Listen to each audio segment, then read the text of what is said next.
Most fighters lose to another man, someone stronger, faster, more skilled. But what if the opponent was inside your own body? What if your bones, tendons, and ligaments were the real enemy? That was Dominick Cruz's reality. In 2016, he pulled off one of the greatest comebacks in MMA history. After 3 years away, 2 ACL surgeries, and a torn groin, he came back and beat TJ Dillashaw to reclaim his UFC title. It was insane. No tune-up fights, no warm-ups, no breaks. Just 25 minutes of pure Cruz magic. Footwork, angles, feints, slips. It looked like Dillashaw was fighting a ghost. This was a guy who made elite fighters miss air. They couldn't touch him. He made it look easy. But underneath all that movement and making his opponent catch air, his body was slowly falling apart. ACL, then groin, then another ACL, then plantar fascia, then wrists, then shoulders. A full medical record with more ink than his fight contract. He had one of the greatest fight IQs we have ever seen, but his body just couldn't keep up. Difficult trials in terms of recovery from injury. The most difficult I've ever seen anybody go through in the entire history of my time of calling fights. Well, for fighting, I definitely agree. In the sport of fighting. I've heard of the sport of NFL because I researched them. Oh, okay. These guys who went through 3 ACL reconstructions came back and competed. And one of them was just competing.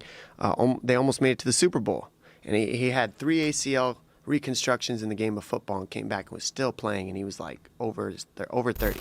Today we are looking at how Dominick Cruz went from untouchable genius to a man whose skeleton wouldn't let him fight. This is not just another injury story. This is about time, pain, and what the greatness looks like when it's trapped inside of a broken body. Now let's go back to the start. Before the surgeries, before the fame, before the collapse. Back when Dominick Cruz was just an awkward wrestler with something that no one had ever seen before. Dominick Cruz didn't fight like anyone else. He didn't walk forward and trade punches. He didn't sit in the pocket. He danced, he angled, he moved like a puzzle that you couldn't solve. When most guys planted their feet to throw, Cruz was already gone. His footwork wasn't only fast, it was weird, but weird in the best way. Switching stances mid-combo, stepping off center with every strike, never giving the same look twice. He called it movement-based fighting. It wasn't pretty, it was awkward, and it looked like he was off balance. But try hitting him, you couldn't. I could do things nobody had ever seen, and it wasn't wrong anymore. Right. Because this is new. Right. And if you say I'm wrong, I say fuck you. I'm going to do it my way because this is new. Right. There wasn't an established orthodox like a Bernard Hopkins style. There was though, and I got ridiculed my whole career. Was there in how so? Like what were they saying to you? You're not supposed to do that. You're boxing. You're not supposed to do that. You're kickboxing. You're not supposed to do that. You're wrestling. But I'm not doing any of those things. I'm doing them all mixed together. Right. So how are you telling me I'm doing something wrong right now? Well, one of the things you said, so you can't say don't fight like that because he's not just like the way you throw punches, the way you move and throw punches from odd angles, like a very traditional technical coach, you would say that is the wrong way to throw punches. Right. But I would say no. Because look, he's fucking landing them, and they're hurting the guy, and he uses them a lot, and he's very effective with it. And that will always be my argument with every conventional coach, and this is why. I break what makes them relevant. Cruz built his style out of necessity. He wasn't the fastest, he didn't have knockout power, but he did have one gift, timing. And he used it with angles and rhythm to create something no one else was doing. He'd fake a level change, draw a punch, and pivot at a range before the strike even finished. Then boom, he was behind you, landing a jab. Analysts didn't know how to explain it. Some called it ugly, some called it genius. But they all agreed it worked. Opponents hated fighting him. They would spend weeks trying to crack the code. But once they stepped in there, everything fell apart. It was like chasing a shadow. You couldn't get a read. You couldn't find a rhythm. And when you missed, he made you pay. It didn't come from a flashy gym or a famous coach. Cruz invented it by trial and error. He studied tape. He experimented in sparring. he watched boxing, karate, wrestling, and took pieces from all of it. He was building his own language, and no one else could speak it. Critics said that it wouldn't hold up, that once he fought real competition, he'd be exposed. But they were dead wrong. What came next shut everyone up. WEC, then the UFC, then championship gold. Dominick Cruz was no longer a question mark, he was the answer. In 2007, Cruz made his WEC debut. He wasn't a huge name, but he quickly made everyone notice. His debut fight was against a solid prospect, and he made it look easy. He wasn't flashy, he wasn't knocking guys out cold. But what he was doing was dominating in a way that no one had seen before. Cruz wasn't just outpointing people, he was confusing them, taking angles they couldn't read, landing shots they couldn't see coming, all while barely getting touched.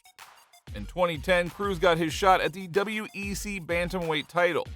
The champion at the time, Brian Bowles, was tough. He had a lot of power and speed, but Cruz didn't need either.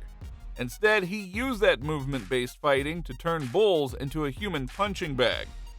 Bowles never even got close. Cruz danced around him, landing jabs, body kicks, and hooks. It was like Bowles was chasing shadows. By the end of the fight, Cruz had won a unanimous decision and taken the belt.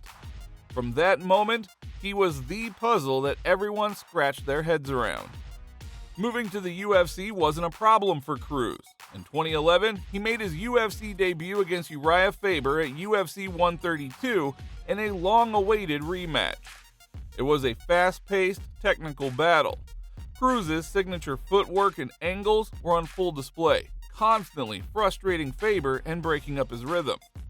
The fight went full 5 rounds, and though it was close, Cruz earned a hard-fought unanimous decision victory, cementing himself as the UFC's first true bantamweight king. It wasn't a question of whether Cruz was good, it was just a question of how good he was. At that point, Cruz was no longer just a guy with a weird style, he was a fighter that no one could figure out. He had 13 wins in a row, he hadn't been defeated in over 5 years.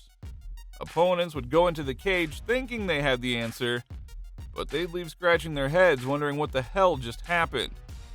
After winning the WEC bantamweight title in 2010, Cruz was named the UFC's inaugural bantamweight champion when the promotions merged. In 2011, he made his first title defense. Cruz was unstoppable, or so it seemed. In 2011, Dominick Cruz was at the peak of his career. He had just defended his UFC bantamweight title against Demetrius Mighty Mouse Johnson, the pound-for-pound king. He had the world in his hands. His next challenge was a showdown with his rival, Uriah Faber. Everyone knew that Cruz was on a different level. But then, in a moment of normal training, disaster struck. Cruz tore his ACL. Not just a minor tear, his ACL snapped off the bone. A sudden shift from strength to collapse. One of the toughest fighters in the world was on the sideline. The recovery process was brutal. Surgery, physical therapy, months of rehab, but the toughest part wasn't the pain, it was the waiting. For Cruz, being sidelined meant watching his peers move forward. The division carried on. Fighters like Dillashaw and Barao were getting title shots, moving the division forward. Meanwhile, Cruz sat in a rehab room. The UFC stripped him of his title. The world didn't wait for him. It wasn't fair, but in sports, no one has time for sentimentality. The mental toll was even worse than the physical pain. He wasn't just recovering from an injury, he was watching everything slip away. He spent nearly 2 years healing, and just when it seemed like he was ready to return in early 2014, he suffered another devastating blow, a torn groin. This second injury delayed his return again. It wasn't until September 2014 that Cruz finally made his comeback. His body was falling apart at the seams, but mentally, Cruz wasn't giving up. He took every rehab session seriously, every single step, every drill, every stretch, every ice bath. He worked like a man who knew he might not never fight again, but didn't care. the UFC moved on, the fans forgot, but Cruz, stubborn as ever, started planning his return. It would be a long journey, but Cruz had already proven something crucial. He would never be counted out. After 3 years of sitting on the sidelines, Dominick Cruz returned to the Octagon in 2014. Fans had doubted whether he'd ever be the same fighter. He was coming back after years of being forgotten by a rapidly moving division. His first fight back was against none other than former champion Takeya Mizugaki. Mizugaki was a solid, durable fighter. On paper, Cruz should have been rusty. But Cruz wasn't just fighting his opponent, he was fighting history. He was proving to the world and himself that the undefeated Dominick Cruz was still there. From the moment the fight started, it was clear that Cruz was better than before. He looked smooth, fluid, and calculated, like he had never left. Mizugaki was good, but Cruz was in a different stratosphere. Every strike Cruz threw, every step he took, it was the perfect showcase of what made him the greatest in the division. His footwork was sharper than ever, his timing was dead on, and the combinations, out of this world. Cruz finished the fight in the second round, claiming an easy TKO victory. The win was a statement. "I'm still here," Cruz seemed to say. "I'm still the best." Here, came back, fought Mizugaki. That set me up to fight Mizugaki. Then Destroyed Mizugaki, one of your best performances ever. Right, I felt Whirlwind, great. first round destruction. That was the most at peace I've felt in a long time walking into that I fight. remember interviewing you after the fight, and you were like, I don't even remember what happened. Yeah. Like, you just went, like, you went into a trance. It was weird. It was one of the weirdest performances of my whole career, easily. Because the walkout was different. I had no connection. I had no connection to the win or the loss at that point. There was nothing. I was just there to enjoy being there again after 3.5 years and all these injuries. Like, I can't believe I made it here. I'm not injured. And I remember thinking, like, you're in front of these people, enjoy the limelight. But the real test was yet to come. Unfortunately, shortly after that fight, Cruz tore his other ACL in December 2014. This injury forced him out for another 15 months. Finally, in January 2016, Cruz returned once again, this time to face TJ Dillashaw for the bantamweight title. This was the fight that everyone had been waiting for. Dillashaw was younger, faster, and had a whole different fighting style than Cruz had ever seen. But Cruz wasn't intimidated. The fight was a masterpiece. It was chess. Cruz constantly stayed one step ahead. His movement, angles, and footwork were flawless. Dillashaw, the man who had beaten every opponent he faced, found himself in a puzzle once again. Cruz's strategy broke him down round by round. By the time the fight was over, Cruz had won a split decision. It wasn't just a win, it was a resurrection. After 5 years of injuries and setbacks, Cruz had been gone for most of his prime. But in his return, he reminded everyone of one thing. Dominick Cruz was unbeatable. But just when it felt like the fairy tale was complete, when Cruz had reclaimed his throne and silenced every doubt, the story took a darker turn. The same body that carried him to greatness began to betray him all over again. It was a cruel twist of fate. It didn't take long for Dominick Cruz to hit the top again. He was UFC bantamweight champion once more, but his body wasn't as invincible as his mind. The injuries began to mount, and Cruz found himself in an unrelenting cycle. It all started with the ACL tear, but that was just the beginning. Soon after his return, Cruz tore the other ACL. One knee wasn't enough, it was his second knee that broke down too. Then came the groin injury, a setback that caused more frustration than physical pain. And every time Cruz seemed to get back on track, something else broke. His body betrayed him. And as his body began to break down, so did his confidence. He wasn't just dealing with physical pain anymore, the mental toll of not being able to trust his own body was immense. But Cruz kept pushing. He rehabbed, recovered, and returned only to suffer another injury. It felt like his prime years were slipping through his fingers like sand. Medical experts weighed in. For a fighter like Cruz, who relied so heavily on his footwork and agility, a torn ACL was a nightmare. But a fighter's worst enemy isn't always an opponent.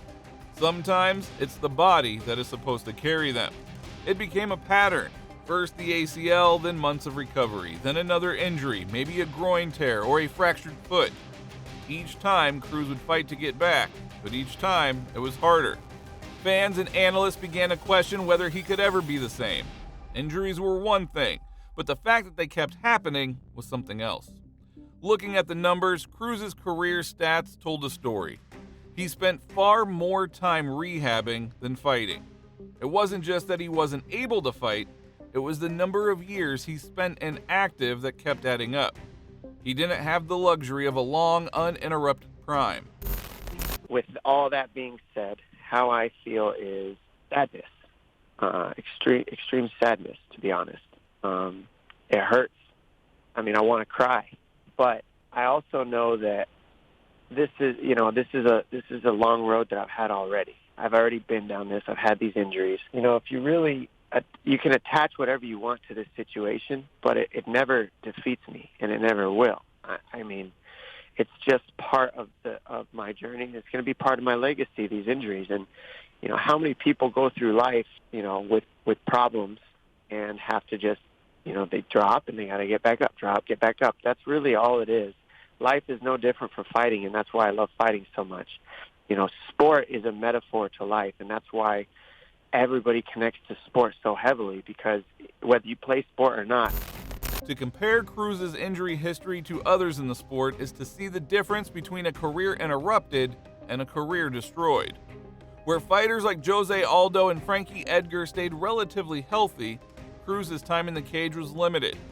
He couldn't afford the luxury of a long title defense or the thrill of an undefeated streak. The mental toll was heavy. Every time Cruz returned to the Octagon, the world would remind him, can he stay healthy this time? The pressure to perform at his best was overwhelming, but even more so when he knew his body might not hold up. Despite this, Cruz's resilience was remarkable. Even with the injuries piling up, his ability to come back and prove the doubters wrong is a testament to his mentality. But eventually, the physical toll became too much. As the injuries kept stacking up, Dominick Cruz found himself at a crossroads. He had already spent years recovering from ACL tears, groin injuries, and countless surgeries. But despite his dedication, he couldn't ignore the reality. His body was wearing down. Yet Cruz wasn't the type to give up or fade into obscurity. Instead, he embraced the one thing that had always set him apart, his mind. While rehabbing, Cruz turned his focus to something he'd always been passionate about, MMA analysis. Cruz was a student of the game. His fight IQ was beyond most fighters, and he knew how to break down fights in ways that others couldn't. As he spent more time in recovery rooms and less time in the Octagon, Cruz began working as an analyst for UFC events. It didn't take long for fans and pundits alike to recognize Cruz's brilliance as a commentator. He wasn't just a former champion, he was an articulate, insightful voice in the MMA world. Cruz's insight into strategy, technique, and movement made him one of the best analysts in the sport. Where others saw chaos in a fight, Cruz saw patterns. He famously broke down Cody Garbrandt's footwork before their title bout, predicting how Garbrandt's explosive style could be both a weapon and a weakness. He explained how fighters like TJ Dillashaw used angular movement and stance switches not just for flash, but to set up traps. And during live commentary, Cruz would routinely point out the setups for takedowns or counters before they even landed, turning the broadcast into a masterclass in fight IQ. He could break down a fighter's style, predicting their next move before it happened. His commentary made the UFC broadcast even more exciting. It was like having a fighter's perspective paired with a coach's wisdom. His ability to analyze and articulate his thoughts was a revelation for fans who may not have fully understood the technicalities of MMA. He didn't just talk about punches and kicks, he talked about angles, timing, footwork, and positioning. For example, during fights involving high-volume strikers, Cruz would highlight how control of the center and subtle stance shifts could dictate the entire rhythm of a round, things that most viewers would miss. Every aspect of the fight was under a microscope when Cruz was commentating. It wasn't long before Cruz became one of the UFC's most respected analysts, continuing to grow his reputation in the sport even while sidelined by injuries. He had successfully transitioned from one of the most dominant fighters in the world to one of the sharpest minds in MMA broadcasting. And though he still longed to fight, Cruz had carved out a meaningful second career in the very sport that he helped elevate. By the time Dominick Cruz stepped back into the Octagon for his final stretch of fights, the landscape of the UFC had changed dramatically. The bantamweight division, once a place where he reigned supreme, had evolved. Fighters had grown faster, stronger, and more versatile. But Cruz, the original puzzle maker, wasn't ready to give up just yet. He was older, battle-worn, and his body had seen more surgeries than most fighters could ever dream of. But Cruz, ever the fighter, couldn't stay away. He had unfinished business in the cage. In 2016, he defended his bantamweight title against Cody Garbrandt, a young and undefeated challenger. Garbrandt had a style that seemed tailor-made to take on Cruz's elusive movement. From the opening bell, Garbrandt surprised everyone, including Cruz. He refused to bite on Cruz's feints, stayed patient, and countered with lightning-fast combinations. In the fourth round, Garbrandt even taunted Cruz mid-fight, dropping his hands and dodging strikes with ease. It was as if Cruz had become the matador being outmaneuvered by the bull. But Cruz wasn't the same fighter that he once was. Though he fought bravely, his timing was a split second off, his angles less sharp, and his rhythm disrupted. Garbrandt's precision, speed, and composure overwhelmed Cruz, who was knocked down multiple times throughout the fight. Cruz lost the fight, and his reign as a champion came to an end. The loss was a turning point for Cruz. It was a brutal reminder that his body, which had once been a masterpiece of technique and movement, was no longer as dependable. But it wasn't just the physical toll that weighed on him. Losing to Garbrandt, a fighter who had yet to fully prove himself as a champion, was a hard pill to swallow. The loss was more than just the end of a title reign, it marked a shift in Cruz's legacy. Then came the fight with Henry Cejudo in 2020. By this point, Cruz was a shadow of his former self. The bout started with Cruz trying to establish his usual elusive footwork and rhythm, but Cejudo cut off the cage masterfully, pressuring him with low kicks and heavy punches. In the second round, just as Cruz began to find his groove, Cejudo landed a perfectly timed knee as Cruz ducked in. In a moment that seemed to encapsulate his entire career, Cruz was caught by a knee to the face in the second round, sending him crashing to the canvas. Cejudo pounced with a barrage of unanswered strikes, and the referee stopped it, ending the fight via TKO. Cruz protested the stoppage, claiming that he was recovering, but the damage had been done. It was a heartbreaking way to see a legend go down. But even in defeat, Cruz showed what made him special. His ability to stay calm, his strategic mind, and his legendary footwork will forever be part of his legacy. Even though injuries cut his career short, Dominick Cruz will always be remembered as one of the most innovative and intelligent fighters in UFC history. Dominick Cruz's career is a story of brilliance and heartache. He changed the way fighters move in the octagon, blending technical precision with a style that baffled opponents. Yet it was his body that ultimately defeated him, not the men across the cage. Injuries took more from him than anyone could have imagined, but his legacy remains. Though he never got the long, uninterrupted prime that he deserved, Cruz's contributions to MMA will echo through the sport forever. He was a fighter who showed us all that the mind can be as powerful as the body. And perhaps that's the greatest lesson Dominick Cruz leaves behind. Not just how to win, but how to persevere when everything is falling apart. Every time he walked into that cage, he reminded us that greatness isn't always about holding the belt. Sometimes it's about refusing to let go of who you are. Dominick Cruz didn't just leave behind a fighting style, he left behind a mindset. One that says, think smarter, move smarter, and never stop believing that you can come back.